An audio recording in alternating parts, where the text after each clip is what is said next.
Buongiorno a tutti, attendiamo qualche minuto che arrivino tutti i partecipanti che si sono iscritti.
Buongiorno a tutti. Vedo che il numero dei partecipanti si sta stabilizzando, quindi insomma quelli che erano in attesa eh, ci sono. Magari se c'è qualcuno che arriva con qualche minuto di ritardo, comunque il video, il webinar sarà registrato e quindi potrà magari rivedersi l'inizio. E quindi direi che possiamo cominciare. Era prevista una breve introduzione da parte di Antonino Mola, che purtroppo ha avuto un altro impegno e quindi vi porto i suoi saluti.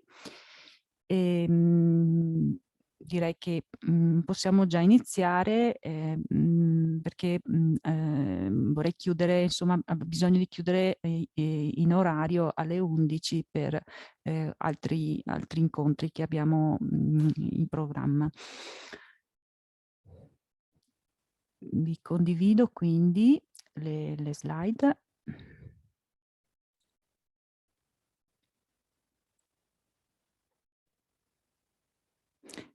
Federica si vede?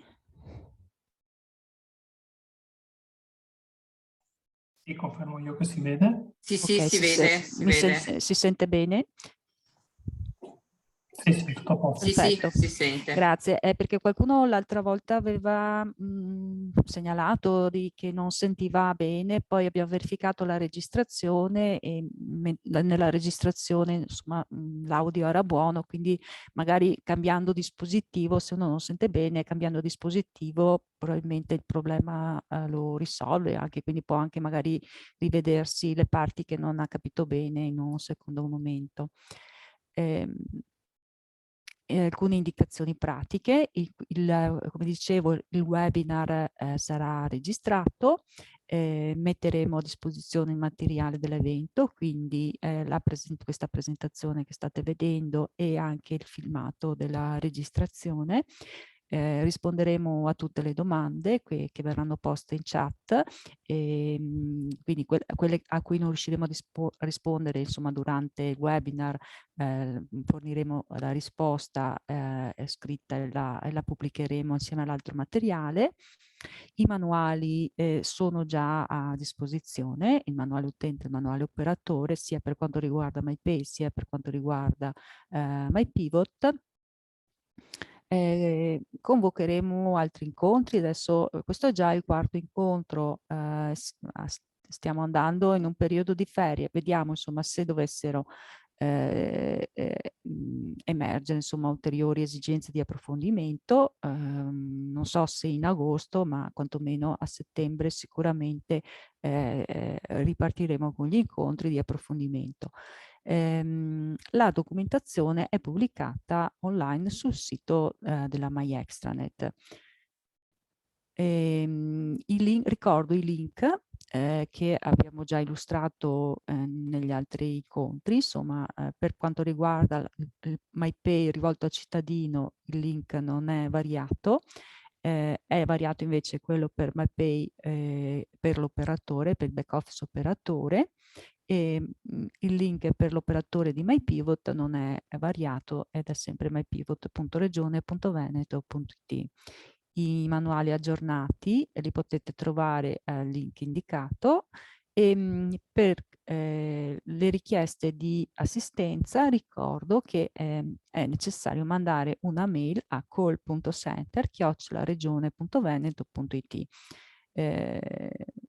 Per tutto quello che riguarda l'assistenza tecnica, i chiarimenti, i malfunzionamenti, non mandate PEC se volete una risposta in tempi brevi, perché ovviamente le PEC hanno un iter diverso che è quello delle comunicazioni ufficiali e quindi dei tempi diversi, mentre a call center il canale del call center consente di avere risposte entro determinati termini che sono definiti insomma dai livelli di servizio. Ovviamente vi prego e vi chiedo cortesemente di dettagliare le richieste più possibile. Se volete una risposta, ovviamente è a vostro vantaggio, quindi se volete una risposta in tempi brevi, più la domanda è specifica bene quello di cui avete bisogno, magari allegando screenshot, citando UV o situazioni insomma che sono nel caso particolare, è più facile poi per il tecnico capire l'esigenza e dare una risposta più veloce.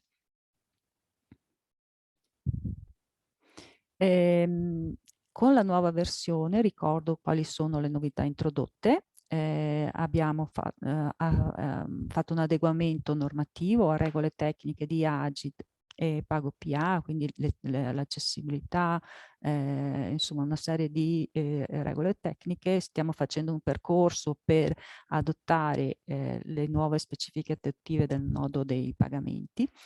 Altri aspetti normativi riguardano lo scambio di informazioni sicuro, quindi protocolli di comunicazione, l'adeguamento insomma agli standard più recenti, quindi minimo lo scambio su protocollo TLS 1.2 sarà in vigore da settembre, in modo da dare il tempo a chi gestisce i software integrati di poterli adeguare alle ultime versioni. Per quanto riguarda gli aspetti tecnici c'è una nuova architettura che consente quindi anche maggiore scalabilità ed è in linea insomma con l'evoluzione degli ultimi anni. Non c'è più l'interazione con PagoPA attraverso le porte di dominio e l'interoperabilità, quindi il dialogo tra MyPay, MyPivot e i software integrati non cambia, nel senso che MyPay e MyPivot espongono sempre le stesse interfacce di servizio, i stessi web services, quindi quello che veniva invocato prima viene invocato anche adesso. Ovviamente abbiamo visto che nel campo dell'informatica ci sono tante piccole tanti piccoli dettagli che possono causare far non funzionare una cosa che prima funzionava. Quindi abbiamo collaborato con le varie software house per gestire dei piccoli, insomma, delle situazioni in cui c'erano delle piccole cose da sistemare. Per quanto riguarda gli aspetti funzionali, abbiamo alcune nuove funzionalità che vedremo tra poco e un miglioramento dell'esperienza utente che adesso insomma ricalca quelli che sono gli standard più recenti. In più sono stati introdotti anche molti help online in corrispondenza di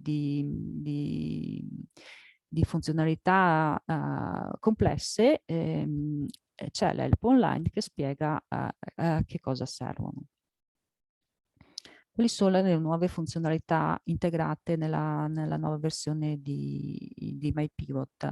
È stata resa disponibile la visualizzazione delle rendicontazioni con dato aggregato, quindi con informazioni essenziali. Se prima per vedere appunto le rendicontazioni andavo e dovevo scorrere insomma diverse pagine di MyPivot perché insomma per vedere tutte le ricevute che c'erano dentro, in adesione insomma a una richiesta che ci è stata posta da molti utenti, da molti operatori MyPivot, è stato fornito insomma la visualizzazione in forma aggregata, quindi più compatta e quindi che riesce con un colpo d'occhio a vedere il quadro complesso. Poi ovviamente si può andare nel dettaglio. È stata messa a disposizione la possibilità di vedere il dettaglio di uno IUV incassato e non rendicontato. Cosa vuol dire? Con il vecchio MyPivot, quando avevo incassato ma non avevo la rendicontazione, MyPivot mi faceva vedere solo lo IUV, ma non consentiva di capire di che cosa si trattava. Per scoprirlo cosa dovevo fare? Dovevo copiare lo IUV, entrare in MyPay ed eseguire una ricerca in base a quello IUV per vedere di cosa si trattava. Adesso invece con un semplice clic posso vedere il dettaglio dei dati che MyPivot va a prendersi automaticamente da MyPay. Poi è stata introdotta la possibilità di acquisire e gestire più mail associate a uno stesso operatore. Quindi ogni operatore adesso può avere una mail per ciascuno degli enti in cui lavora e quindi ricevere le notifiche di sistema che riguardano quell'ente. Con il vecchio applicativo, ad esempio, il link per scaricare gli export prenotati veniva inviato all'unica mail associata a quella persona. E a volte quella poteva essere anche la mail personale, perché se quell'operatore aveva anche usato MyPay per fare un pagamento, magari a quella cioè MyPay identificava l'utente come solo come cittadino e quindi gli mandava le notifiche all'unica mail di cui era in possesso. Adesso invece un operatore appunto che lavora per più enti può avere recapitate le notifiche sulla rispettiva mail. Come fare per richiedere insomma questa configurazione? Perché magari i dati che ci sono adesso sono stati importati dal vecchio applicativo e quindi può essere insomma che sia necessario personalizzarli, quindi se un operatore lavora su due enti può insomma richiedere che vengano specificate due mail diverse per i due enti su cui lavora. E la richiesta la può fare sempre tramite apertura ticket tramite call center. Poi è stata introdotta la possibilità di effettuare una ricerca nel giornale di cassa per anno provvisorio e codice provvisorio, che è insomma un'informazione che ci è stata, una possibilità che ci è stata chiesta dagli operatori dei comuni che sono abituati a lavorare per provvisorio di entrata, che è quello che appunto cercano per poi poter creare la reversale di incasso. È stata introdotta un nuovo tipo di visualizzazione di anomalie di tipo pagamenti doppi, quindi in modo da poter dare evidenza di eventuali pagamenti doppi, come già succede per altre tipologie di anomalie. E poi vedremo magari nel dettaglio con la collega Mariangela Iaconis, che ci spiegherà come fare. Poi è stata introdotta una maggiore flessibilità sulla possibilità di associare capitoli ai dovuti spontanei. Ad esempio, se ho uno spontaneo che ha dei campi tra i quali c'è anche un menu a tendina, ed ho la necessità di associare un capitolo diverso ad ogni voce del menu a tendina, adesso posso farlo, mentre prima con la vecchia versione non era possibile. Sempre in tema di capitoli e accertamenti, adesso è possibile associare un numero di accertamento anche ai dovuti su avviso, quindi anche i dovuti che sono configurati in modalità flusso, non più solo come, mentre prima era possibile solo per gli spontanei. E poi un'altra funzionalità è la possibilità di inserire una segnalazione anche su un pagamento riconciliato. Quindi un operatore può inserire una segnalazione che è una annotazione, quindi un'annotazione che serve all'operatore oppure ai suoi colleghi. E questa annotazione può essere inserita su un pagamento riconciliato e successivamente è visualizzabile e aggiornabile anche da altri operatori dell'ente. Ricordo le fasi della migrazione al nuovo applicativo. Abbiamo fatto la migrazione principale, che si è conclusa il 27 giugno scorso. Abbiamo fatto la migrazione al nuovo sistema di dialogo con PagoPA, che quindi non passa più attraverso le porte di dominio. Questa è stata un'operazione un poco più complessa del previsto, che ha richiesto 2 interventi, il primo martedì 5 luglio, il secondo ieri pomeriggio. L'ultimo step è quello di introdurre una nuova versione dell'applicativo che supporta il nuovo modello 3 multibeneficiario, e questa sarà ripianificata e sarà necessaria una interruzione di servizio in un fine settimana. Ovviamente scegliamo il fine settimana non perché ci piace lavorare nel weekend, ma perché questo causa un minore di servizio per gli enti. Quindi, come è stato fatto nel weekend del 25-26 giugno, sarà un altro weekend in cui insomma faremo questo passaggio. E poi ci sarà la migrazione al TLS 1.2, per cui non saranno più accettate connessioni in conversione di protocollo inferiore al TLS 1.2. La data della nuova pianificazione sarà fornita con una nuova comunicazione. Per chi si fosse unito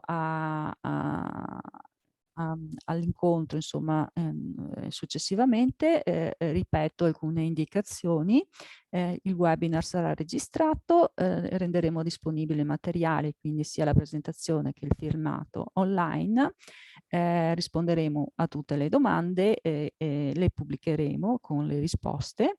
I manuali sono disponibili sulla MyExtranet e convocheremo altri incontri compatibilmente anche con il periodo di ferie. Insomma, sappiamo che ci sono anche meno presenze durante agosto, quindi magari vediamo se sia il caso di farlo più avanti. Lascio la parola, quindi tolgo la condivisione, lascio la parola alla collega Mariangela Iaconis, che vi illustrerà insomma più nel dettaglio sia gli aspetti, sia insomma la nuova interfaccia, quindi quali sono insomma le funzionalità e come trovarle, sia alcuni casi d'uso più comuni e come sfruttarli. Buongiorno, buongiorno a tutti, sono Mariangela Iaconis, spero mi sentiate, ma credo di sì. Allora io mi riaggancio a quello che appunto ha detto la collega relativamente alla presentazione appunto di una serie di funzionalità, diciamo, di MyPay e un po' di MyPivot e un po' di, aspettate che tolgo, ok, ora si vede meglio, e un po' di varie, insomma, casi d'uso più comuni che si possono presentare. Il primo, appunto, innanzitutto faccio un overview sul circuito di PagoPA per fare un po' di chiarimento su quella che è la terminologia. Quindi abbiamo uno schema appunto che ci fa vedere come vengono caricati all'interno di MyPivot le RT e i flussi di rendicontazione, che quindi sono i primi due blocchi che compongono poi, diciamo, l'insieme dei blocchi necessari alla riconciliazione dei pagamenti. In un secondo momento è possibile caricare, ma è facoltativo eventualmente, il giornale di cassa da parte dell'ente. E questi tre, diciamo, questi tre blocchi vanno a comporre quella che è la riconciliazione dei pagamenti, quindi tramite l'incrocio della RT, della rendicontazione e del giornale di cassa, il cui caricamento appunto su MyPivot è facoltativo. Volevo poi fare un po' un chiarimento su quali sono le terminologie appunto di rendicontazione e riversamento e come queste si vanno a appunto comporre anche a, diciamo, quali sono le varie fasi che interessano queste due, diciamo, questi due termini e soprattutto queste due fasi molto importanti. Allora, intanto è necessario fare una distinzione che ovviamente corrisponde a due classificazioni sulla riconciliazione, ovvero il riversamento puntuale e il riversamento cumulativo. Il riversamento puntuale è relativo a un bonifico per ogni, diciamo, IUV, mentre il riversamento cumulativo è una specie di scatola, diciamo, all'interno del quale vi è un unico bonifico per più IUV. Abbiamo fatto qui appunto un esempio con due IUV, uno da 10 euro, insomma, e uno da 20 euro, due pagamenti per un totale di 30 euro. Quindi essenzialmente all'interno, diciamo, nel conto della tesoreria dell'ente arriva un unico riversamento cumulativo, nell'esempio che vediamo, che appunto è fatto secondo linee guida, quindi ha diciamo questa forma e porta anche la data, io ho messo 2022 mese e giorno, la data appunto del riversamento. È molto importante quindi ricostruire le varie fasi per capire quali sono gli IUV che vanno a comporre questo bonifico, diciamo, complessivo. Quindi il PSP appunto, cioè dopo che appunto arriva il riversamento cumulativo, quello che viene fatto è viene mandato il flusso di rendicontazione. MyPay lo invia a MyPivot che viene appunto poi importato da MyPivot tramite l'importazione delle rendicontazioni che saranno quindi disponibili di solito dopo 48 ore rispetto al pagamento.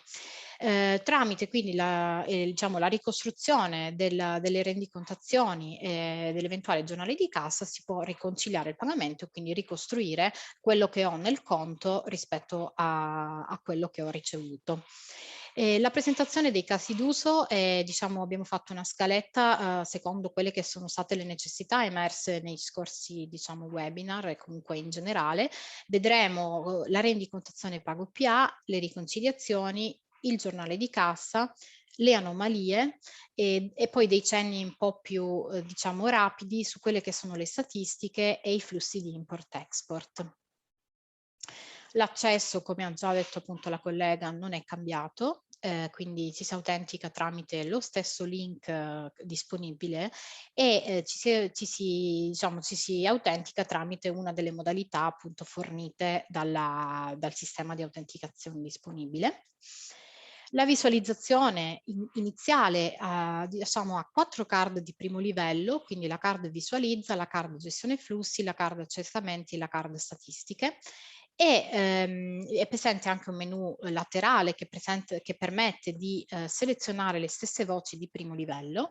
Noi avremo la maggior parte dei casi d'uso che guardiamo che interessano la card visualizza, che quindi, di cui quindi ho fatto, diciamo, un esploso all'interno di questa slide. che a sua volta va a contenere 6 voci, che sono le riconciliazioni, le anomalie, la rendicontazione pago PA, le ricevute telematiche, il giornale di cassa e lo storico delle segnalazioni. Quindi adesso faremo vedere, diciamo, 3 casistiche che possono essere più interessanti, o comunque abbiamo cercato di coprire delle casistiche abbastanza frequenti.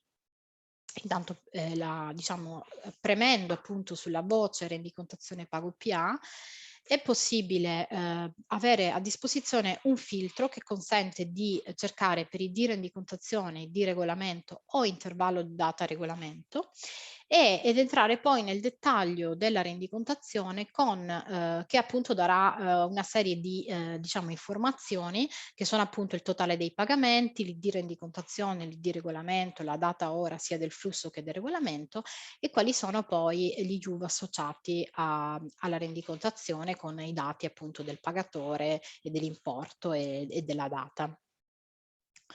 Allo stesso modo entrando, quindi questo è appunto il menu che si definisce menu rendicontazione. Se invece io entro nel menu delle riconciliazioni, sarà possibile, adesso ho fatto prima una visione di un esempio diciamo, di riconciliazione che è riversato cumulativamente, poi vi spiegherò insomma le tre classificazioni disponibili all'interno della riconciliazione.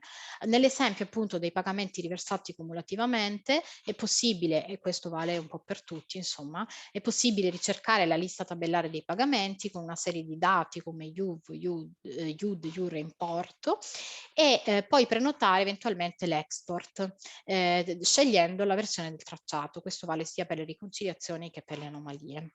Le riconciliazioni disponibili sono appunto di 3 classificazioni, quindi i riversati cumulativamente, i riversati puntualmente e i rendicontati.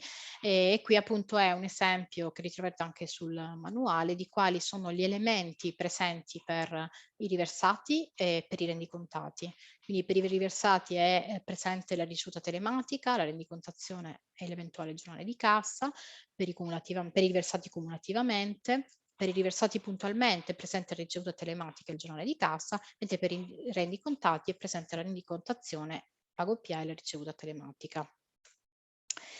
Abbiamo poi inserito una delle novità citate, appunto la possibilità di ricercare anche dal giornale di cassa, quindi premendo sul giornale di cassa si avrà l'esplosione di questi che sono i filtri, è possibile quindi cercare anche per anno codice documento e anno codice provvisorio e quello che sarà diciamo, il risultato della ricerca sarà l'eventuale, diciamo, la lista tabellare che darà la possibilità di vedere appunto l'anno, il codice della bolletta, la data contabile, l'ID rendicontazione e l'importo di tesoreria.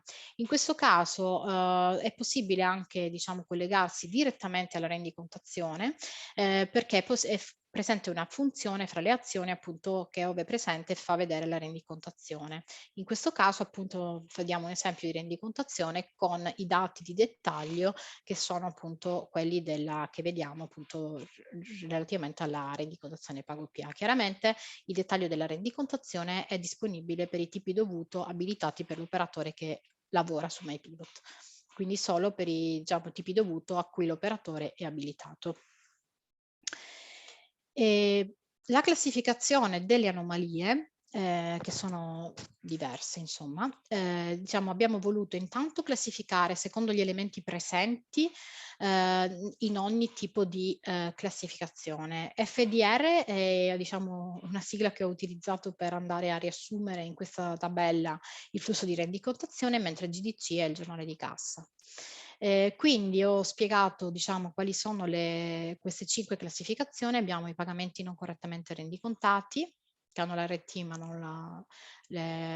non il flusso di rendicontazione e non il giornale di cassa, le rendicontazioni di pagamenti non eseguiti che hanno solo il flusso di rendicontazioni, le rendicontazioni non correttamente riversate che hanno la RT e il flusso di rendicontazione ma non il giornale di cassa, le rendicontazioni riversate con importo scorretto che hanno tutti e 3 gli elementi, mentre i riversamenti non rendicontati o di pagamenti non eseguiti che hanno solo il giornale di cassa.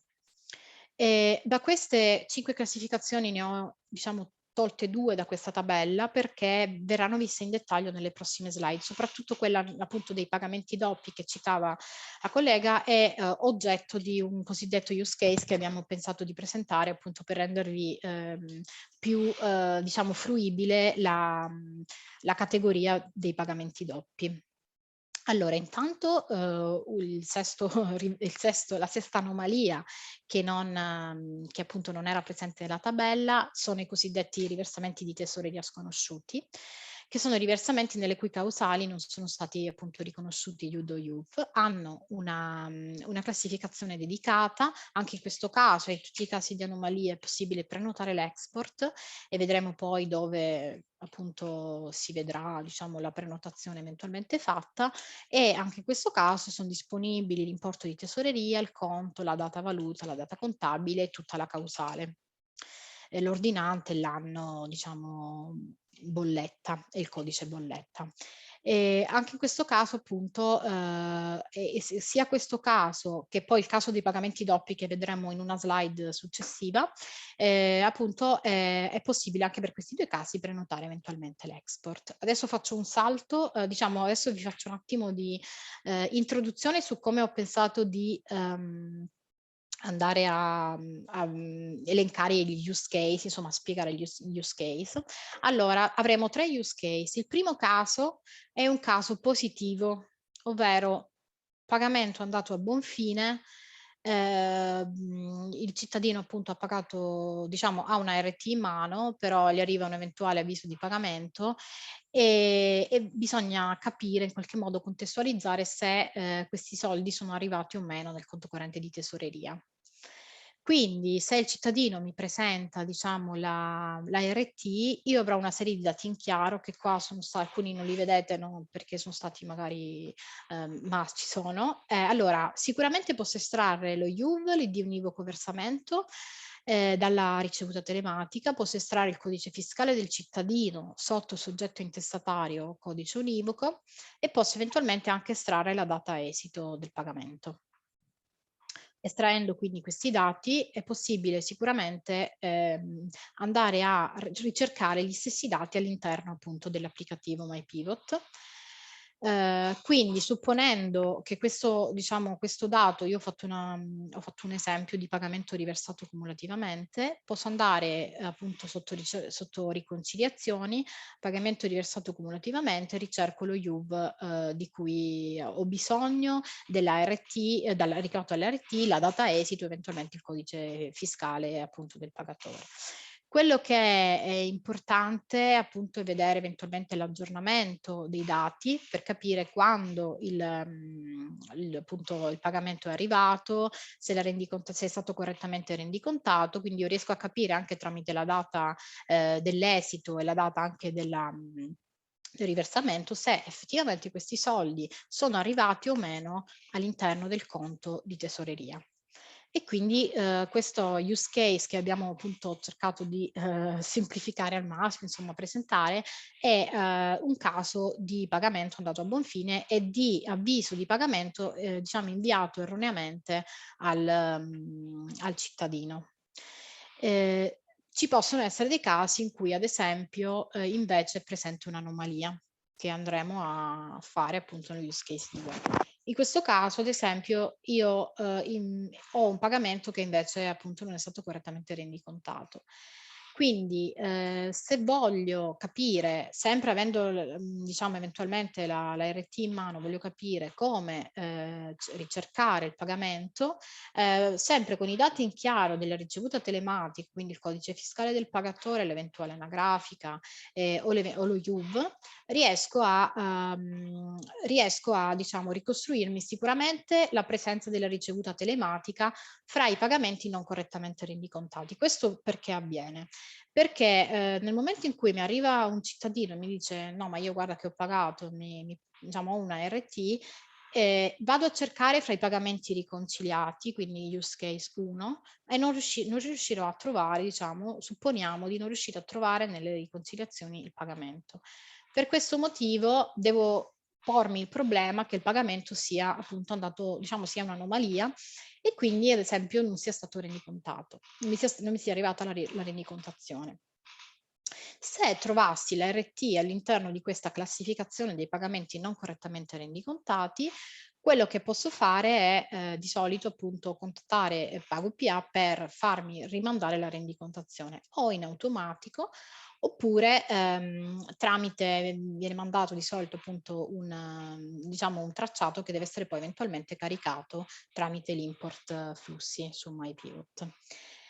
Attendendo poi il tempo appunto necessario perché il sistema matchi tutti questi dati, posso capire se effettivamente il pagamento è andato a buon fine e dovrei ritrovare chiaramente il pagamento all'interno ad esempio dei riversati cumulativamente e quindi trovare dopo che avrò atteso il tempo tecnico il pagamento correttamente diciamo rendicontato e riversato e quindi ricadere nello use case 1.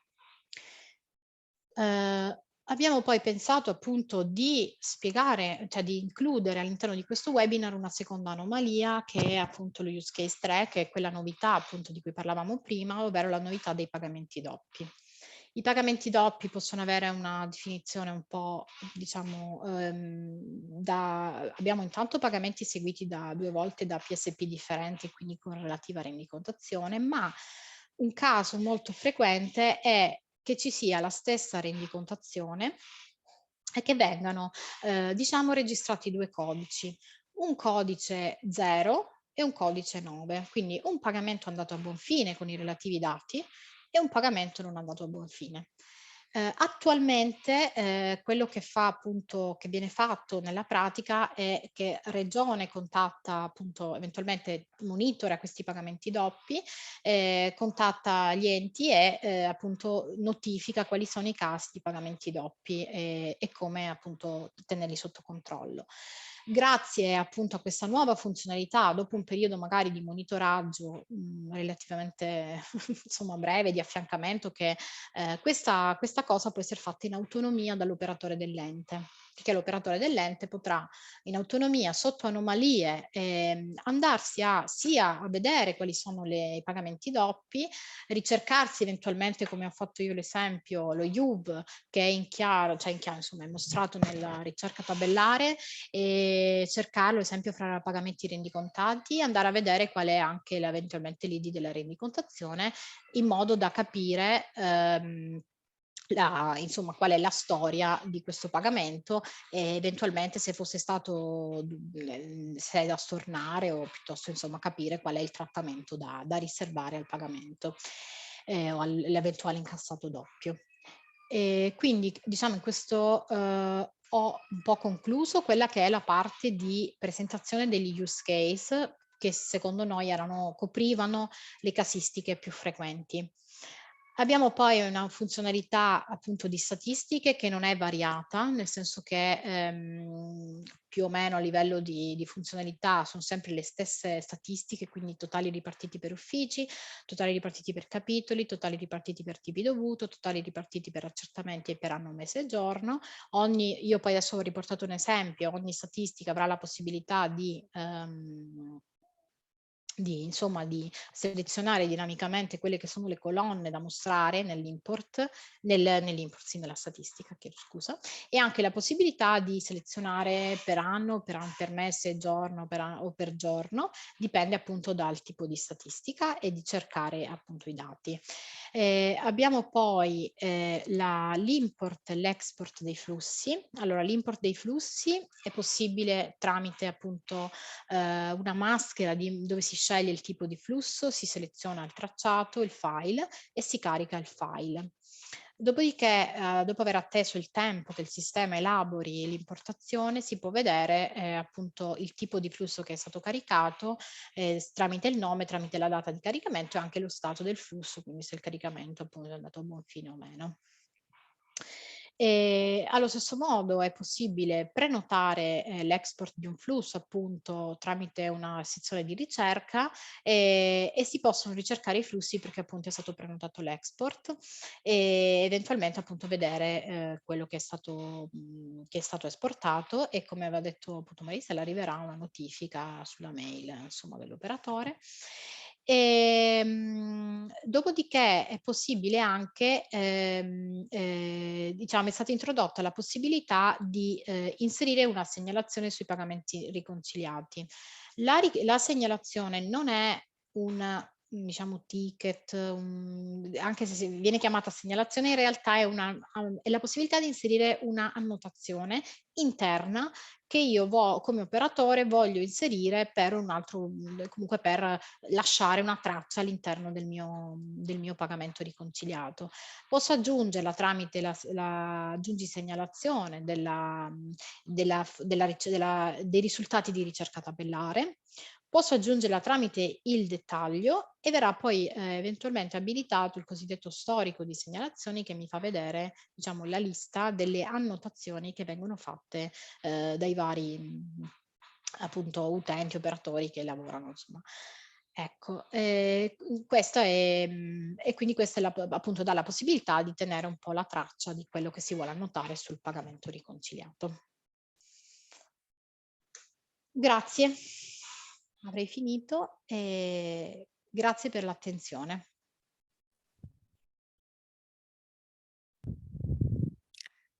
Grazie Mariangela. C'era qualcuno che aveva chiesto di rivedere la timeline, vedo se riesco a ricondividerla.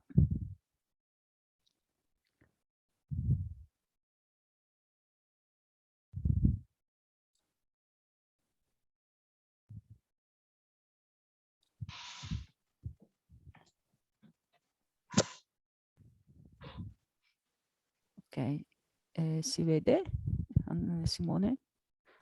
Sì, sì, si vede. Ok, Sì.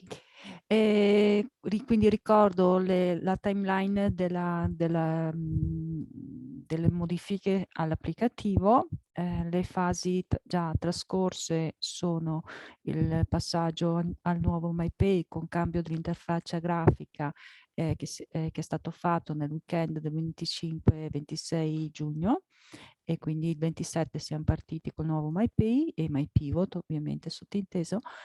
Poi l'eliminazione delle porte di dominio nel dialogo tra MyPay e il nodo PagoPA dei pagamenti.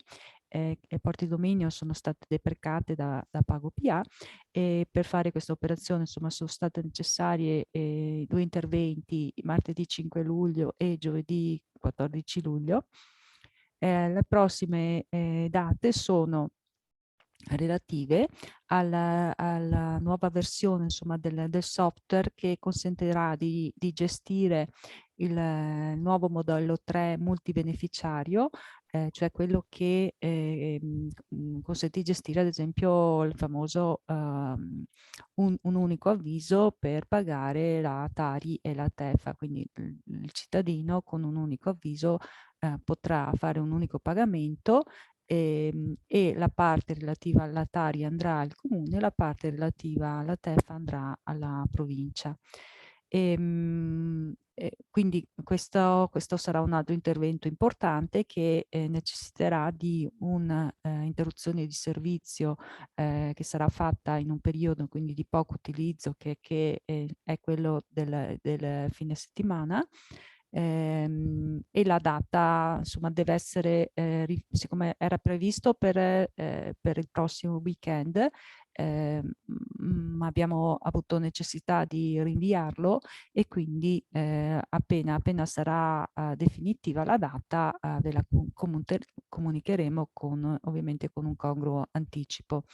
Poi c'è l'altro passaggio pianificato, è quello dell'obbligo di utilizzare il protocollo TLS 1.2 minimo nella comunicazione, insomma, con MyPay, e questo impatta sui software integrati dagli enti. E siccome appunto impatta sui software, l'abbiamo comunicato questo timeline già dallo scorso maggio, ed è previsto per settembre, per uno, insomma, dei primi lunedì di settembre. Ecco, questa è la timeline. volevo fare una breve anche nota sul nuovo modello 3, insomma il nuovo modello 3 multibeneficiario è previsto con le specifiche attuative del nodo dei pagamenti 2.5 e queste specifiche, siccome è proprio un modo diverso, completamente diverso di dialogo tra gli intermediari e Pago PA, con questo diverso dialogo tra gli intermediari e Pago PA previsto da queste SMP, specifiche attuative, dovrebbero teoricamente scomparire del tutto i pagamenti doppi, perché proprio il nuovo sistema renderà praticamente impossibile che si verifichino i pagamenti doppi. Un pagamento doppio magari si verifica quando cioè era molto più frequente fino all'anno scorso, poi insomma abbiamo messo in atto una serie di adeguamenti, di aggiornamenti anche dell'applicativo per rendere più improbabile che si verifichi, soprattutto nel caso di un pagamento spontaneo. Cosa succedeva? Che magari una persona, un cittadino iniziava a fare un pagamento spontaneo, cominciava su MyPay, poi veniva insomma mandato sul WISP di Pago PA, continuava cioè, a compilare insomma, i dati del lato Pago PA, proseguiva quel pagamento, poi magari per un problema tecnico ad esempio della banca o della carta di credito, il pagamento si interrompeva e il cittadino non era in grado di capire se effettivamente fosse andato a buon fine oppure no. Magari non attendeva nemmeno di ricevere la ricevuta telematica negativa, cioè quella che dice importo pagato 0 e quindi riprova a rifarlo. Lui provava magari di nuovo dall'inizio e quindi si verificava questo pagamento doppio. Altre situazioni sono sempre relative a questioni tecniche, insomma, che dovrebbero ridursi sempre di più e scomparire con l'implementazione del nuovo modello 3 multibeneficiario e di tutto quello che viene dietro nel rispetto delle specifiche attuative del nodo dei pagamenti nella versione 2.5.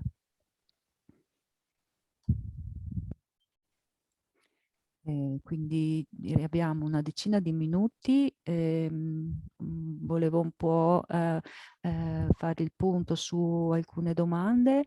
Abbiamo rilevato insomma che ci sono alcune richieste molto puntuali relative a malfunzionamenti, sia relativi a malfunzionamenti nel corretto dialogo tra un software integrato e MyPay e MyPivot, oppure anche relativi a rendicontazioni che non risultano insomma su MyPivot. Ecco, in questi casi chiediamo la cortesia sempre di aprire un ticket mandando una mail a call.center@regione.veneto.it fornendo i dettagli, insomma, in modo che poi il ticket venga preso in carico dal tecnico che provvede a verificare se effettivamente è necessario, se c'è qualcosa che non va e se è necessario correggere un eventuale bug. Sappiamo che tutti i software, insomma, quando subiscono questa grossa rivoluzione, come nel caso della nuova versione di MyPay MyPivot, tutti i software giovani hanno bisogno di avere qualche aggiustata, diciamo, nel primo periodo, perché è impossibile, è umanamente impossibile fare una cosa perfetta fin dall'inizio, e quindi chiediamo la vostra comprensione e collaborazione nel segnalare eventuali malfunzionamenti e ovviamente i tecnici sono coscienti che si tratta ovviamente di situazioni che se appunto si tratta di situazioni che impediscono il corretto flusso del lavoro, sono ovviamente presi in carico con urgenza e si provvede a fare l'analisi del problema e poi eventualmente a rilasciare una correzione nel software il prima possibile. Se invece si tratta di magari funzionalità che potrebbero essere più comode in un modo piuttosto che in un altro, ovviamente insomma anche qui è necessaria un'analisi e poi però comunque il rilascio insomma avviene con una priorità insomma inferiore rispetto a un blocco come può essere non riesco più a caricare i flussi, non riesco più a vedere, insomma, a fare quello che facevo prima perché si verifica un errore. E quindi proviamo un po' a scorrere le domande.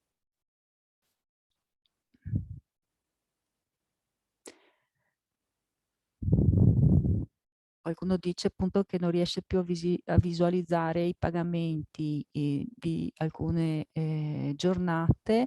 Ricordiamo appunto che è normale che, che su MyPivot non veda le rendicontazioni in data di ieri,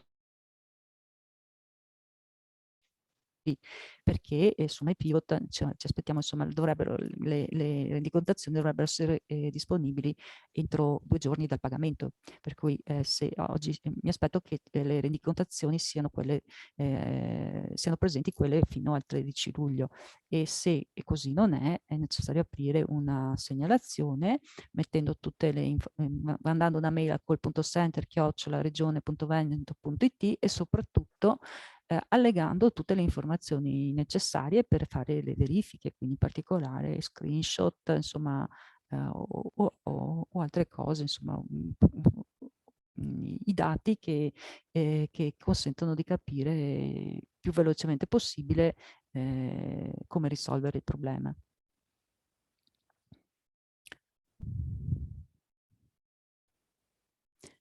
La registrazione, insomma, e le slide saranno pubblicate sulla MyExtranet in home page myextranet.regione.veneto.it e ovviamente darci il tempo insomma di pubblicarle. Per le slide magari è più veloce, per la registrazione ci vuole un po' di più e per rispondere alle domande soprattutto sono tante, magari ancora qualche giorno.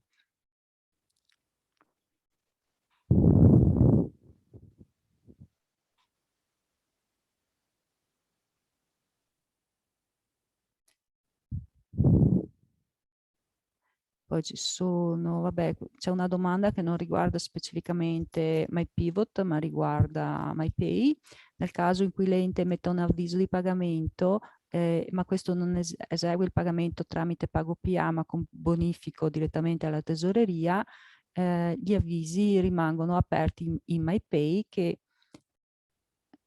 scusate, gli avvisi rimangono aperti in MyPay, che fine fanno? Devono essere eliminati una volta saldati, confermo, insomma, però non può essere la regione a chiudere, eliminare, annullare queste posizioni debitorie perché le posizioni debitorie sono gestite dall'ente, quindi deve essere l'operatore dell'ente, quello che gestisce appunto la posizione debitoria, andare ad annullarlo, insomma, perché è stato saldato diversamente.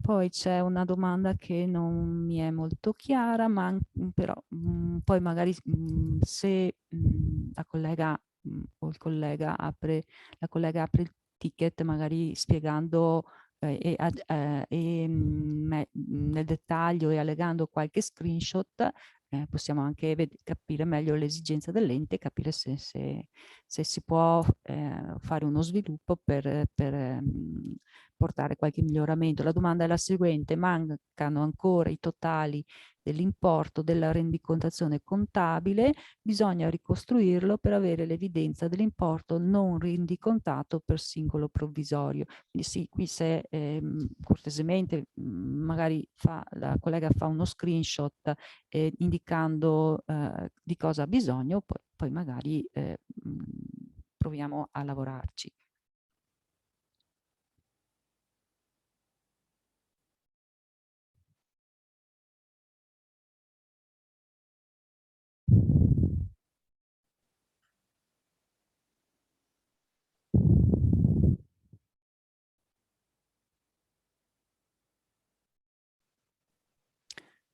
Poi un'altra domanda: una RT con importo 0. Il debitore conferma di aver eseguito il pagamento e manda l'attestato di esecuzione bonifico col codice CRO.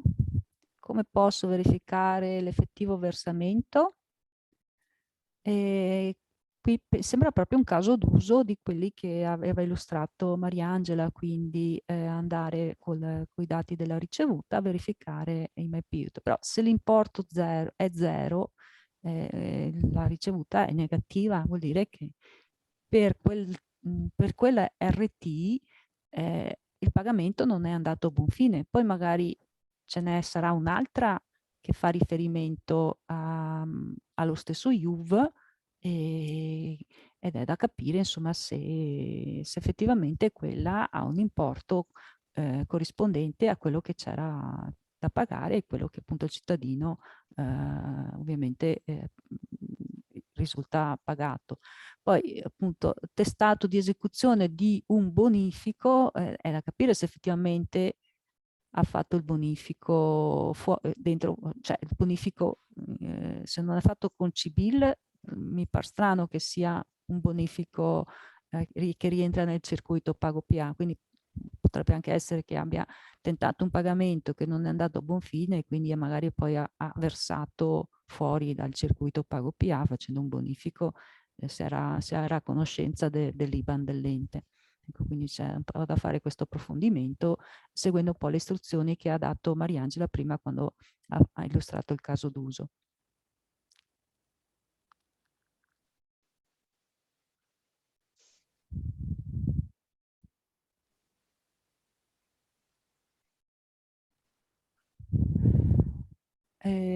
Poi rendicontazione e versamenti per canone unico dei grandi gestori. Come possiamo recuperare le informazioni?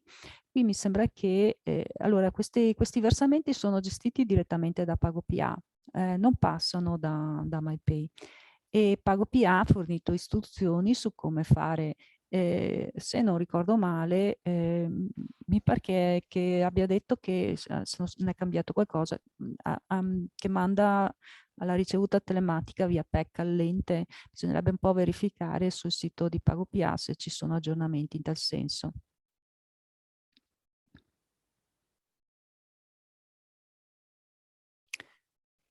Poi qualcun collega dice che ha segnalazioni di utenti che non riescono a pagare e rilevano problemi di connessione sul pagamento CIBIL e chiede se è un problema relativo a MyPay oppure no. Adesso da prima del webinar non mi risultavano segnalazioni di cittadini che non riuscivano a pagare. Verifichiamo, può essere anche un problema proprio legato al circuito CIBIL. Quindi se il collega ha dei dati più precisi, magari si può aprire un ticket, insomma, fornendo delle informazioni ovviamente più dettagliate, perché così si fa un po' fatica a capire. E ricordo comunque che ieri dall'1 del pomeriggio alle 3 c'è stata una interruzione di servizio, quindi è anche da verificare che questi tentativi di pagamento non siano stati fatti proprio in quella fascia oraria. Se così fosse sarebbe insomma già spiegato il motivo, quindi appunto in quella fascia oraria non si poteva pagare in nessun modo. Quindi anche se uno aveva in mano un avviso di pagamento e provava ad andare a pagare con CBIL o in banca o anche dal tabaccaio, non poteva fare eseguire il pagamento in quella fascia oraria. Comunque poi dalle 3 il servizio è stato riattivato. Buongiorno, da alcuni giorni il pagamento da parte dei contribuenti dà dei problemi. Al sportello poste anche esce errore sistema, anche qui da alcuni giorni è un po' vago, insomma, se l'errore segnalato, se il tentativo, sarebbe da capire se il tentativo è stato fatto proprio nelle giornate di interruzione di servizio, che ricordo ieri pomeriggio dall'1 alle 3 e poi era il 5 luglio, sempre dall'1 alle 3.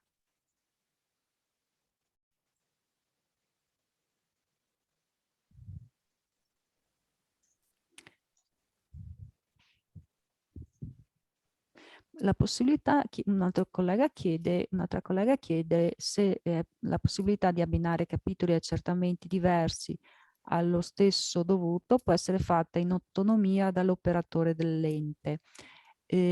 Qui ricordo appunto che la possibilità di abbinare capitoli e accertamenti diversi allo stesso dovuto vale per quella situazione che appunto che spiegavo prima.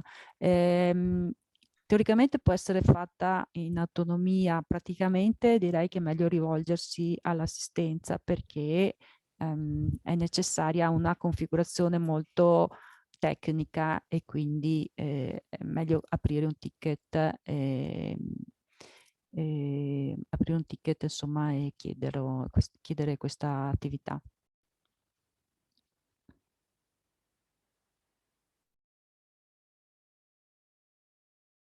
Poi sì, come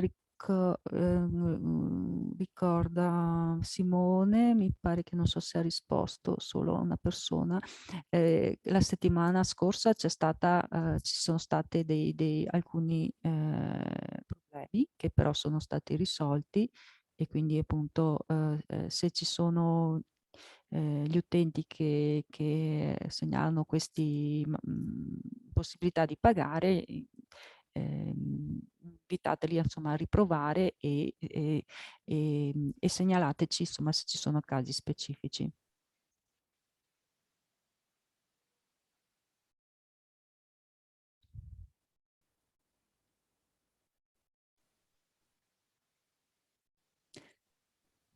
Ok, sono già le 11:05.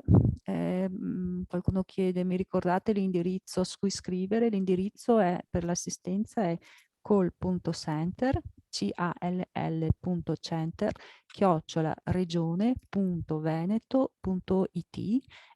Ricordo sempre di scrivere il nome dell'applicativo nell'oggetto, quindi o Malpay o MenPivo, insomma, a seconda di cosa si tratta, magari anche una breve insomma, nota insomma, sull'oggetto del malfunzionamento o della richiesta, in modo che sia immediatamente anche individuabile quando poi il tecnico prende in mano il ticket, e descrivere il problema dettagliatamente.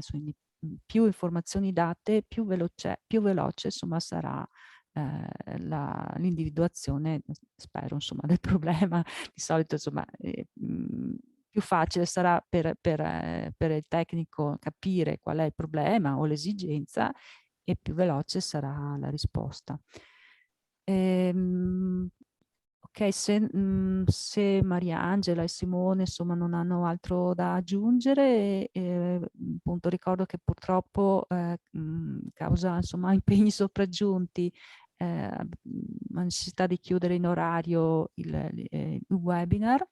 Ricordo che le domande, sia quelle a cui abbiamo risposto online adesso, insomma, sia quelle a cui non siamo riusciti a rispondere, saranno pubblicate sulla MyExtranet, myextranet.regione.veneto.it, nella home page in corrispondenza del promemoria, insomma, in corrispondenza delle informazioni relative al webinar di oggi. Quindi insomma, se non c'è altro da aggiungere, io appunto vi ringrazio, insomma siete per la partecipazione, avete partecipato in tanti, spero insomma che di essere, che siamo riusciti a essere di aiuto sia a quelli che vedono insomma MyPivot per la prima volta, che cominciano adesso ad approcciarsi ai meccanismi, alla complessità del sistema. Insomma, non è facile capire tutta la terminologia di pago PA, le rendicontazioni, le riconciliazioni, le ricevute, insomma, sono sistemi complessi e quindi non è facile. E ringrazio anche quelli insomma, che già usano, già conoscono il sistema e quindi comunque hanno bisogno di capire cosa è cambiato rispetto a prima, e spero insomma che sia stato utile questo webinar. E magari se proveremo insomma a sottoporre un questionario per capire insomma se ci sono altre esigenze che possono essere approfondite in altri incontri. Quindi ringrazio tutti e vi saluto e vi auguro insomma buone ferie per chi le ha da fare insomma ancora. Okay. Grazie e arrivederci. Grazie.